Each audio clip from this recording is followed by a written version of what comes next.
All right, guys, so today's video is going to be a little different. I saw a fellow YouTuber react to a video, and it was titled, "Men Are Slowly Giving Up and Nobody Cares." The YouTuber that reacted to this video was Asmondgold TV. I don't know if you guys have seen his stuff before, but he's a major, big streamer. And I saw his video. It was like an hour long, and the video he was reacting to is what I'm going to kind of react to and give my own thoughts and opinions on, because even though I'm more in the money financial space, a lot of the stuff that we talk about in the money space and sometimes I bring up around men and whatnot, this video hits on. So I thought it was a good fit, and I think it's a really well put together video. So we're going to take a look, watch it together, and kind of give my own thoughts and opinions and kind of see where this goes. Increasingly, more and more men are giving up. Giving up on relationships, careers, and society as a whole. Resentment is growing, unemployment is becoming rampant, and keeping your head above water seems almost impossible for many men today. This is leading to more men than ever dropping out of society entirely. So real quick here, I want to touch on this subject because this is something that we talk about on my channel a lot, is men kind of not having the drive that they once used to. And I think a lot of this stems from social media. I think a lot of this stems from how the economy has been playing out for a while now. There's no longer this sense of pride to be a strong man. Like if you're a masculine strong man, depending on what you're watching on the internet, it's almost as that's looked down upon. And I don't really understand where that turn happened or why men are starting to believe that or act this way. I mean, we're living in some pretty good times to be a man, but there seems to be some sort of mental aspect that's not working out right for us. It's not just that, men are becoming infantilized. With terms like adulting now becoming normal, it's clear that something ugly is happening that needs to be addressed. We live in such a strained, unnatural environment that is bound to start to wear on society, but men in particular are battling to keep up and are slowly giving up. Giving up on dreams, giving up on trying, and giving up on doing anything constructive. And for a large part, it's really not their fault, as this trend isn't just a personal struggle, but a societal issue that we must urgently address. You know, I've gotten messages from men talking about this exact stuff. I've gotten DMs from men that have been literally, guys my age in their 30s. I feel like a lot of it, though, stems to a lot of younger men. I think a lot of this comes from social media. I think social media is a very tough subject right now to deal with, especially as you have these younger teenagers that are crossing over to become young men. I mean, their whole lives have basically been social media. I mean, they've been exposed to it at a very young age.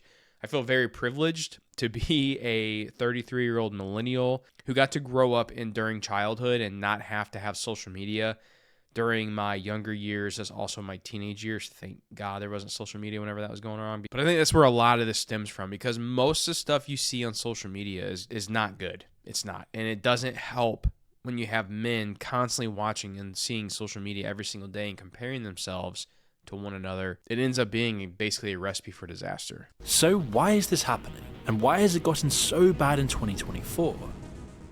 On the surface, it's a long and complicated story. Life has never been simple for any human, and objectively speaking, for men in the West today, it's never been better. We have all the technology we need, food delivered to your door with the tap of a finger, dating readily available to anyone with a simple swipe. Any products, items, or experiences that you want can be had with the tap of your phone. But over time, all of these comforts of life destroys the importance and necessity of struggle. Without any value placed on higher goals, where there just is no reason to care, means there's no reason for people to properly live or have the will to achieve greatness. Which is probably why 40% of young men aged 18 to 45 meet the criteria for depression, and 49% of 18 to 23-year-olds have had a thought of passing themselves in the past 2 weeks alone. That's scary numbers, guys. Something needs to be done there. Now, when we are talking about financial stress here on this channel, it's easy to focus on numbers, budgets, and finding new income streams, but sometimes the real challenge goes deeper than that. I'm a money channel, right? I talk about money, finances, becoming better with money, but financial struggles can take a toll mentally as well. And if our minds aren't in a good place, managing anything else, our finances, our families, or even our daily life becomes really tough. Now, I've been there myself. When I was struggling to sleep, been feeling overwhelmed. I realized that I needed more than just a plan for my finances. I needed a way to deal with everything going on up here in my mind. And that's when I turned to BetterHelp, the sponsor of today's video, and it truly helped me get back on track. Just having a professional to talk to made all the difference, and honestly, it was a game changer. Just having someone who could listen without judgment and really help me process what I was going through, it really made a huge difference. Now, one thing to help me that we decided on when I used BetterHelp was we were going to stop using screen time late at night before bed. So 1 hour before bed, all screens were shut off, and I was going to either read a book or lay in bed and talk to my wife. And I'll tell you what, guys, it helped me significantly. Now, BetterHelp is a service that connects you with a licensed therapist who's trained to listen and give you real, unbiased advice. The sign-up process is simple. Just head to betterhelp.com/JJBuckner, answer a few questions, and they'll match you with a therapist with experience in areas similar to what you're dealing with. You can do it all from your phone or computer, whether that's through a phone call, video chat, or messaging, however you're most comfortable. And you're usually matched with someone within 48 hours, so you can start making progress fast. Give yourself the support you deserve. Visit betterhelp.com/JJBuckner or choose JJ Buckner during sign up for a special discount on your first month. Talking to someone can really make a difference, and I'm so glad I took that step with BetterHelp. And we're seeing the symptoms of this problem everywhere. The sapping away of our vision and ambition permeates in all aspects of modern society today. Our culture, architecture, relationships, bodies and minds. Past civilizations before us have always placed their emphasis on beauty, wisdom and logic for all the population to see, with great town squares, bustling with art, life and community. These things were placed above all else as the bedrock of their societies, laying out a code of honor and struggle in its people to achieve greatness. Comforts were shown in art and culture, but as an aspiration for achieving something great, for following your mastery. But today our cities are mostly devoid of all of this character, and instead they're marked out by the most cost-efficient, bland and sterile designs to facilitate a simpler self-motivated purpose. It's why people flock all over the world to a handful of remaining cities that retain their centuries-old charm to feel and experience the character of bygone societies that were motivated by higher ideals. Ideals greater than our modern two-dimensional ways of thinking. With a prioritization of comfort, lust and opulence and flashy materialism over individual excellence and greater community, we're now reeling in the aftermath, becoming instead a generation of mandated mediocrity. And does this explain why men today seem to struggle more than ever while seemingly having more than ever? America in particular is not actually in a recession. In fact, on paper, the economy looks like the best it's been in a while. Unemployment has dropped, GDP is up, but what the people are actually experiencing is a completely different story. Yeah, I mean, we've talked about this on my channel plenty of times. I mean, we all know how crazy it is to live in society right now with prices where they're at for groceries, to buy a home. I mean, most people are priced out of buying homes and they're stuck renting right now. The inflation has gone rapid since 2020, and the government has printed trillions of dollars to stimulate our economy. Now we're seeing the effect of that.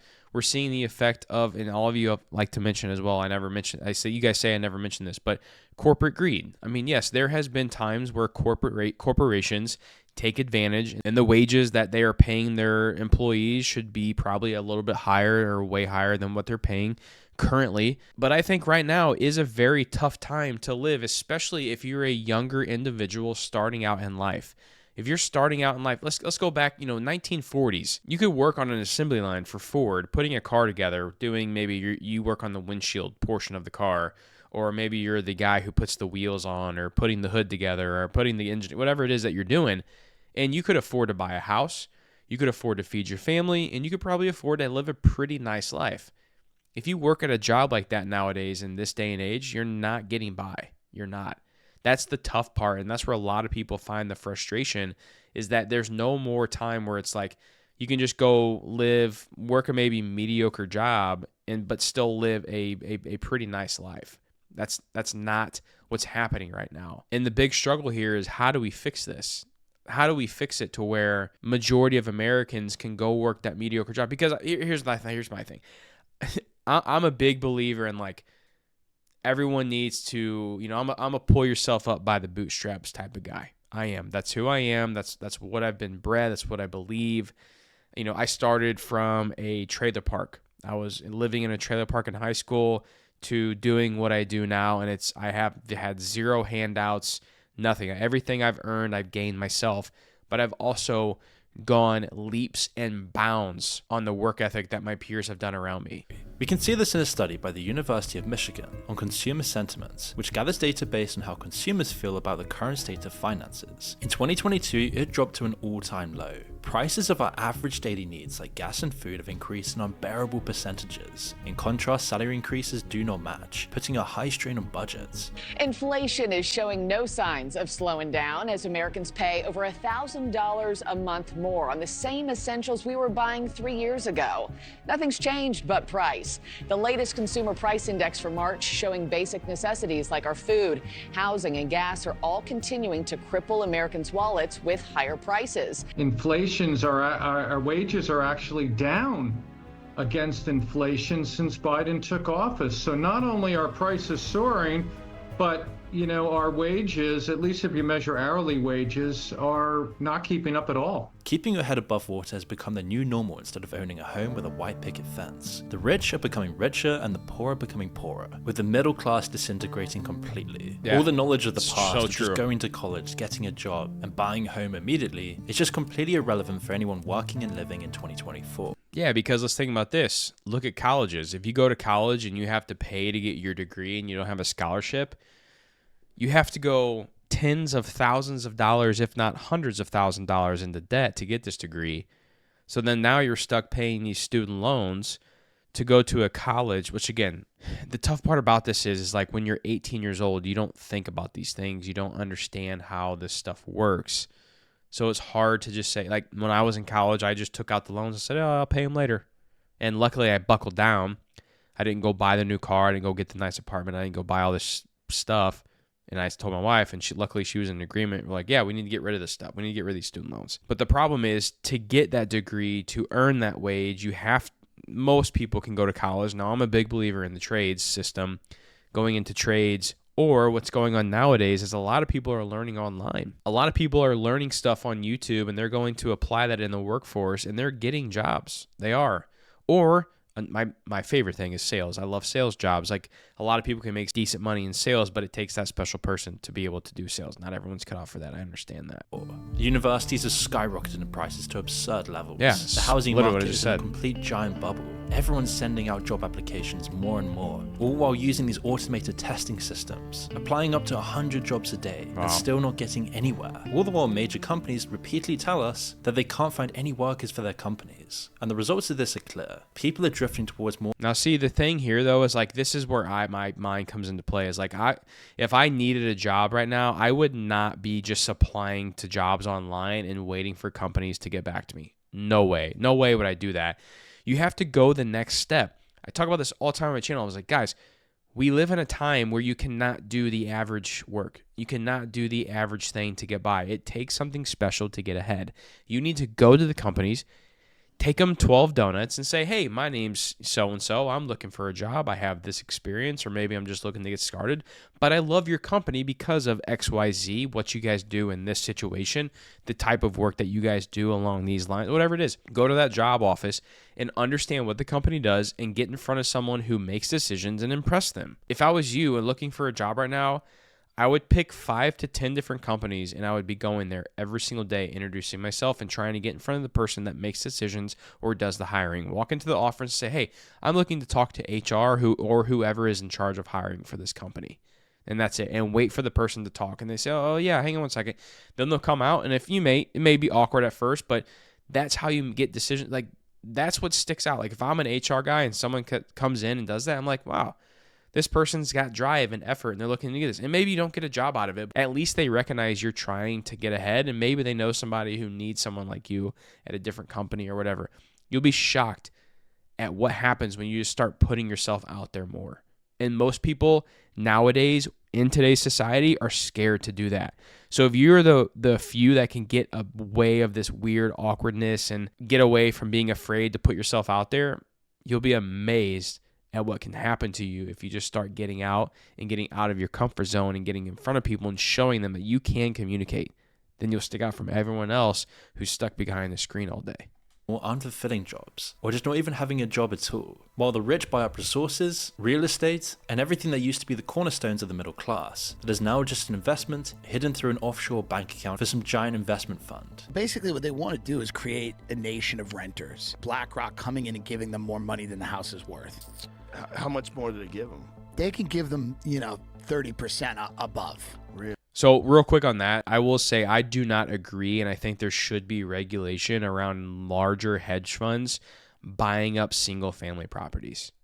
Like, I don't think that's morally right. So I think the government, although I'm a very strong believer in small government, small regulation, but that is something I think should be regulated and should not be allowed in society. I don't think a major hedge fund who has billions or trillions of dollars of cash to play with should be able to take away the right of an American citizen to purchase a home at an affordable price. I don't agree with that. Really? Which is money. And then they it's just lease those BlackRock. homes out. And they lease them out. It's part of this idea that home ownership and automobile ownership and all of these things, these legacy systems that people want to get rid of. And they go, rent a house, use Uber, Lyft, whatever. You don't need to own. What does owning do for you?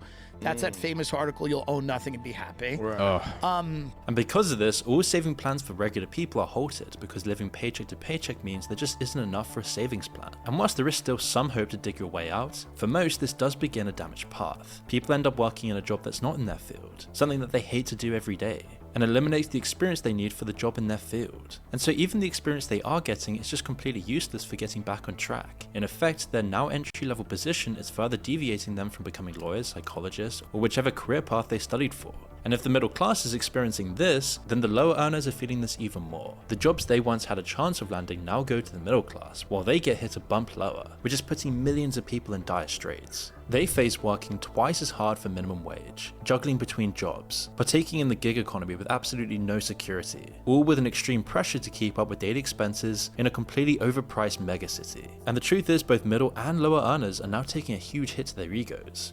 So you guys know my thoughts on living in major cities where it's super expensive to live. I've said this many of times throughout my channel, and I said if you are living in a city or an area in the United States that is super expensive and you cannot afford to live there, move. Well, people are like, well, you shouldn't have to move and you should be able to live wherever you want. I get it, but the times we're given right now, the cards we are dealt, it is what it is. And if you want to have a better quality of life, you have to move somewhere that's more affordable. That's my opinion. They feel disrespected through no fault of their own, as no man wants to feel like a failure. They don't want to feel like they're not providing or on their destiny. Imagine putting in the hours and effort to get a degree and then having to take a job that's not even within the field you studied for. Well, this is just regular life for most people nowadays. It's making men feel incredibly depressed and isolated. They watch all this stuff on social media, they see people flexing the Rolexes on their Instagram stories. Meanwhile, they're struggling to survive, living a life they absolutely hate. And when friends and family ask about it, they suffer the humiliation of explaining why they had to take what was available. Even though it isn't humiliating at all, and they're doing what they can to survive, it definitely takes a huge effect on their mental health.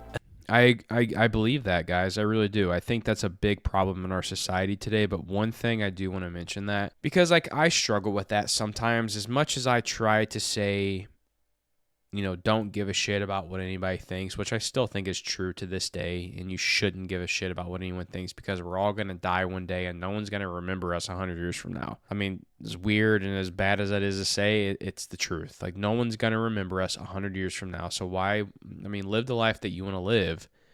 And maybe you have to do some stuff that you have to do. But ultimately, who gives a shit? No one's thinking about you when you're going to sleep at night. Besides maybe your parents and your loved ones or your wife or your spouse, whoever you're with. So just do you.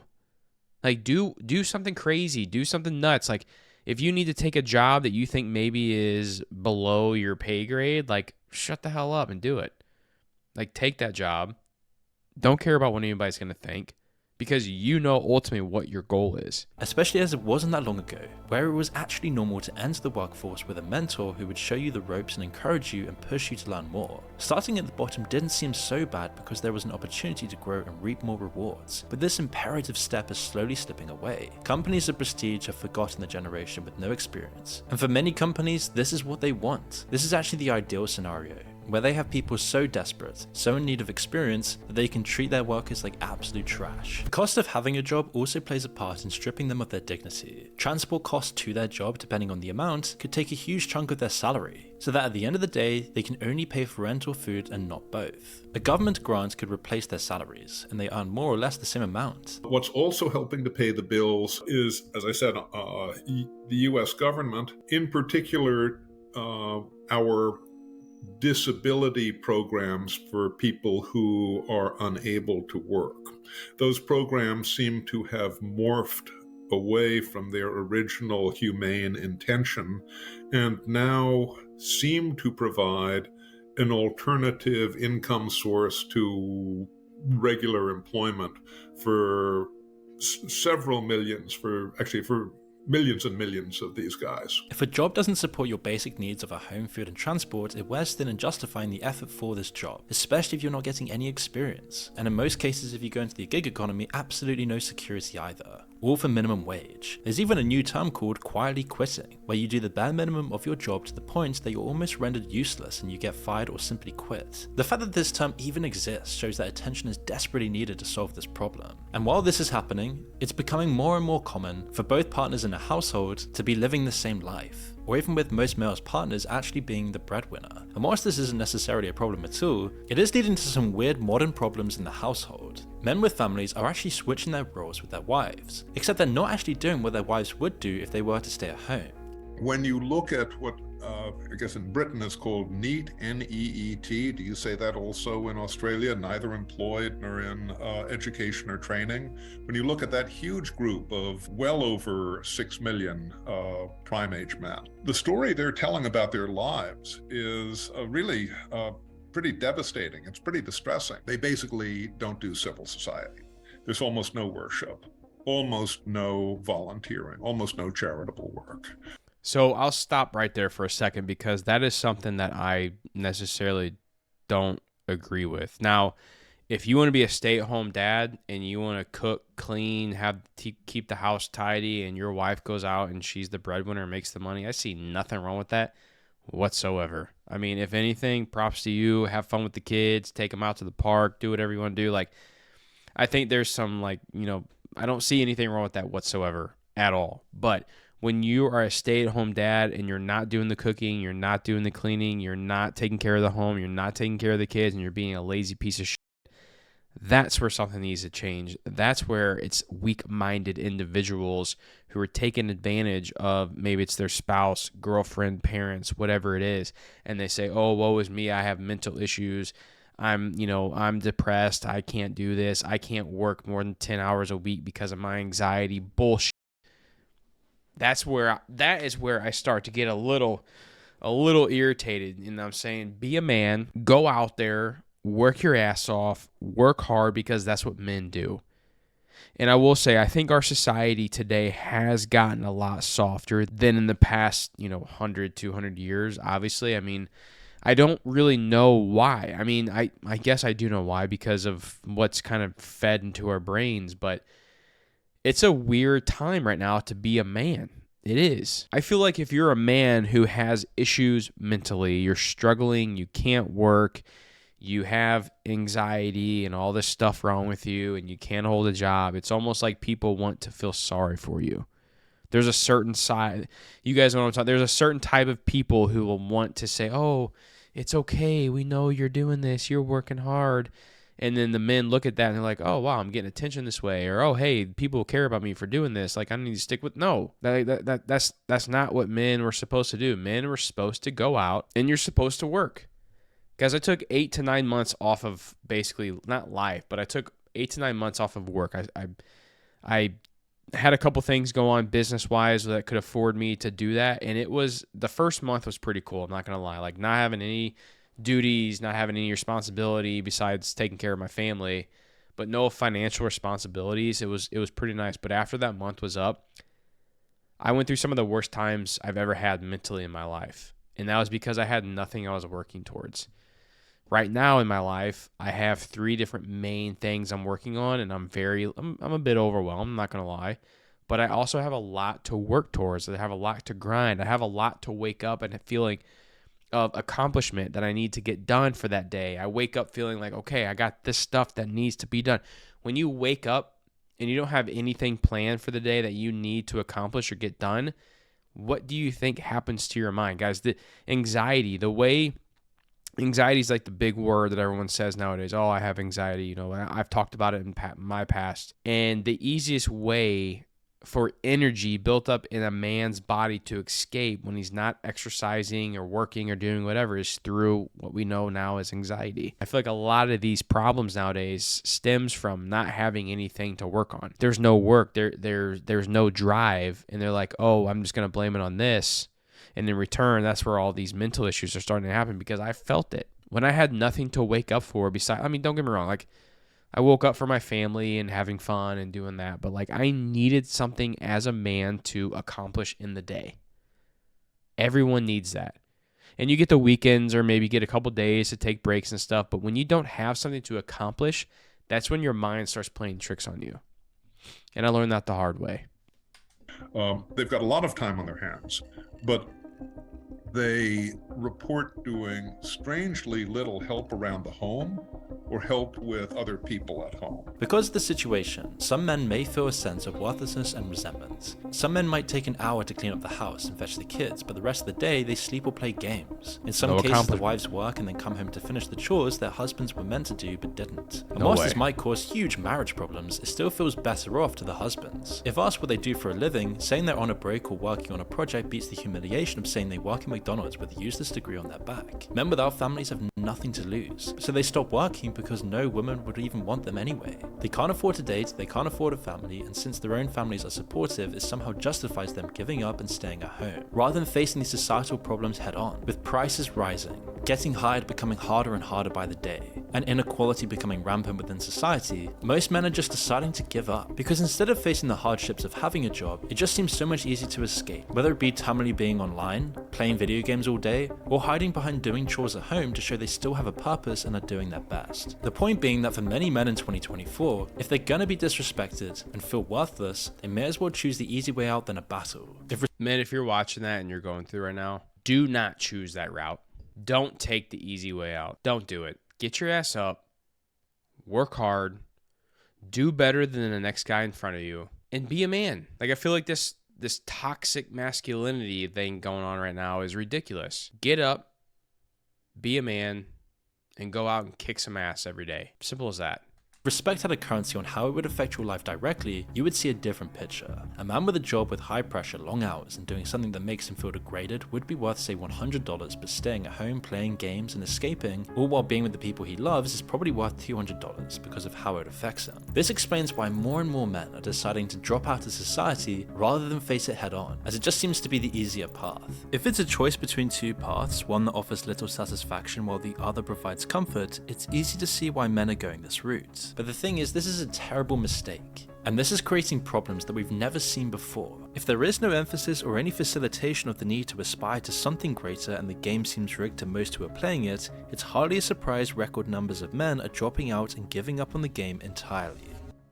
The problem is that there's a huge group of men, roughly about 7 million in America between the ages of 25 and 55, who are not working and are actively not looking for work. Now, COVID certainly had a hand in accelerating these figures. One question posed to these dropouts was how many of these men were on pain medication, and almost half of these men admitted to taking pain medication daily. And aside from those who desperately need it, these figures could indicate that men are aimlessly numbing themselves to their new reality. And this is great for society, as people don't have to deal with this huge problem. And what's even Now, that is a major problem. Painkillers and all that stuff, that's a big issue, and I've known people personally that have dealt with this. That shit is no joke. That stuff can ruin your life, and it's very, very, very easy to get addicted to. So if you have painkillers or you're going through this issue, like I just say, tread lightly and be careful, because that stuff can mess you up big time. more shocking is that 40% of these men do have some kind of degree. And you have to recognize it. What sort of men are in this group? Demographically, education, family structure, ethnicity, who makes up this group? Surprisingly large, we say, representation of guys with college or even college degrees. 40% of this group has at least some college, and as I recall, about a fifth or a sixth are college grads. The decision to be in this state is closely related to changing times. We've already discussed the effects of brain rot in another upload, which disabled problem solving in Generation Z and has already presented problems in finding jobs. They are quick to quit at the first difficult task and move on to find something else, but what happens when options run dry and they find themselves simply stuck in limbo? Giving up seems to be the next step, and accepting that is easy when they're discouraged by the situation. Working off of surveys, the data compiled indicates that these men are not only not working, but they're cutting themselves off from their communities, or there's no incentivization for them to even have any community in the first place. They're hiding out because going out would mean meeting new people who might oppose their lifestyles. It makes it uncomfortable. Why leave when you can just aimlessly watch brain rot content and numb yourself with weed or pain medication and stay inside in the warm comfort of home? And any sexual needs you have can be satisfied with pixels on a screen. This lifestyle is increasingly becoming more and more normal for men in the West. But what's important to note is that men don't want to be this way. It's a horrible lifestyle, it's depressing, it's atomizing. What this really is just a coping mechanism or a form of self-defense against a society that's becoming increasingly hostile to these men. Up until recently, the problem has been invisible. These figures weren't shown in any statistics or surveys because they slipped through the cracks until very recently. So why did they slip through the cracks? Well, it's easy to see. They simply don't fit the victim criteria. Some have degrees, they're in the prime of their lives, and it was their choice to quit. It's easily overlooked and only comes to light as the numbers rise. Nicholas Upstart wrote a book called Men Without Work, and has since exposed and addressed the problems in his book. He says he is trained to look for hidden in plain sight problems, which is how he stumbled upon this issue. You see, these men are not causing trouble, at least for now, and they don't seem to be drawing any attention to themselves. On the contrary, they keep to themselves. So surveys and statistics just don't include them at all. They don't even register on the scale, and people in society think this is a joke issue. And it's also reasonable to conclude that some of these men may work, but in the underground economy, work like formal cash jobs, or even shady illegal ways of making money. But of course, this is just a minor portion of these men. We need to address the problem head on. How is the situation getting this bad? These men have completely lost their purpose in life. All of their duty, their hopes, their responsibilities, their own dignity and value. It's being completely decimated at the moment. And we're seeing this with the form of radicalization online, growing hatred and division, and a general apathy towards society as a whole. And the longer this is ignored, the harder it's going to be addressed down the line. More men today than ever feel disconnected, disillusioned, and left behind by a world that seems increasingly indifferent to their struggles. While GDP numbers and employment stats may sound like an easy, good solution on paper, especially to government bureaucracies, it will never really fix the reality of the situation for normal people. The real challenge we face today in the West is to find purpose and meaning again, to have any reason to even want to participate and achieve greatness in society. We should focus on creating environments where people can thrive, where beauty, philosophy, and higher noble pursuits are actively encouraged by the cities and countries that we inhabit, which would give millions of men a reason to care again. Yo, that makes you think. That was a tough one. And I'll say this first. If there's any fellow men out there, if you guys are struggling or dealing with anything, you don't have anyone to turn to first, obviously, if you want to hook up with today's video sponsor, BetterHelp, highly recommend it. Use that link down below in my description. But sometimes you just need to talk to somebody. But I'll also say this, as a 33-year-old man who has a son, I have a 7-year-old boy, my goal as a father is to not let this happen to my son. Now, I understand there's men who have gone through this and are dealing with this situation right now who maybe have not had the best upbringing or wasn't, didn't have luckily have a good father figure in their life, and that is unfortunate. And I understand that can mess with you tremendously. I luckily was lucky enough to have an amazing father. I still do, and he taught me a lot about how to be a good dad to my son. And I think the best thing I can do and to say to all of you men out there who may be struggling with this, and especially if you guys have your own sons, is to try to do best for them. So one, maybe you're lacking motivation to want to go get a different job or to do better in life. Then don't worry about it for yourself. Worry about it for your son. My son and my daughter, and then obviously my wife, are my main motivation for what I do every day when I wake up. I want to become a better man every single day for my family. Now, if you don't have a family, if you don't have a son, that's different. Like, you can go out and you can do whatever the hell you want. I mean, you can move to freaking India and go try different anywhere. It's a little different when you're on your own. I'm speaking to the men now who are maybe struggling with this and have a family and have a spouse, or maybe are recently divorced but have kids.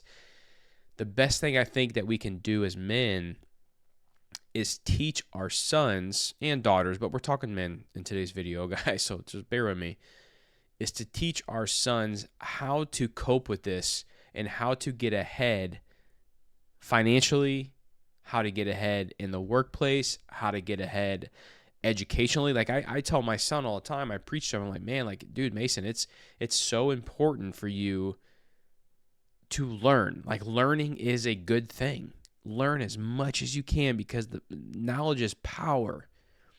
When you have knowledge in your brain and you can grasp things pretty easily, or maybe you can't learn things easily, but you try to learn as much as you can, that really does set you up higher in society. So learning, knowledge is power. And when we can teach this to our sons and say, hey, this is what you need to look out for as you get older. Like my son's, like I said, he's 7. So I'm telling him things to like look out for, what to expect, major hurdles he may have in life. So whenever he confronts them, he's already been taught maybe how to deal with those situations. And don't get me wrong, there's times that he's going to happen and things will come up in his life that he's going to have to deal with as his own man. But that's just part of getting older. That's part of lessons learned. That's part of becoming a man and learning what to do versus what not to do. So I think this is a major, major issue today. And I think honestly, a lot of it stems from social media and technology and how easy all these things are at our fingertips. And I don't think it's going to I think it's going to get worse before it gets better, unfortunately. Like, I don't know what the turning factor is here, unless all the men my age and younger and older can teach the new generation how to not have to go through this, because it is tough and it's real and it's happening every single day. And there's men out there who are dealing with this every single day. So we gotta understand that, and we gotta be prepared to deal with that. This is something that is not talked about enough. It really isn't.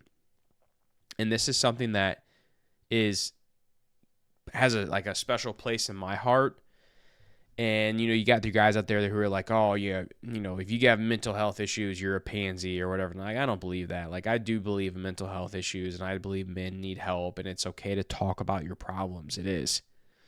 Because when you can talk, because, like, a lot of men get silenced. We do. Like, it's just part of, like, we're supposed to be tough. We're supposed to not have issues. We're supposed to not be depressed and all this. But no, that's not, like, we do. Especially nowadays with what we have to cope with and what we see on a daily basis, what's expected from us. I see it. I understand it. I get it. It's tough. And, the best thing I can say, honestly, guys, is, like, I've said this in other videos, but, like, no one's coming to save you. As hard as that is to hear, you have to be the one to change your life. And it's hard. You got to sacrifice. That we know in this video talked about, comfort is the easier route to go. But if you want to truly change your life, you cannot go the comfort route. Some of you guys are probably going to hate me because of this video, but I'm speaking facts here. I'm sending prayers out to you guys if you're struggling. If you're struggling mentally as a man, my prayers are with you. And if you do need anything, reach out. For real. Send me a DM on Instagram or something like that. Because I know it can be tough. I know life can be hard. And just know I'm here with you guys.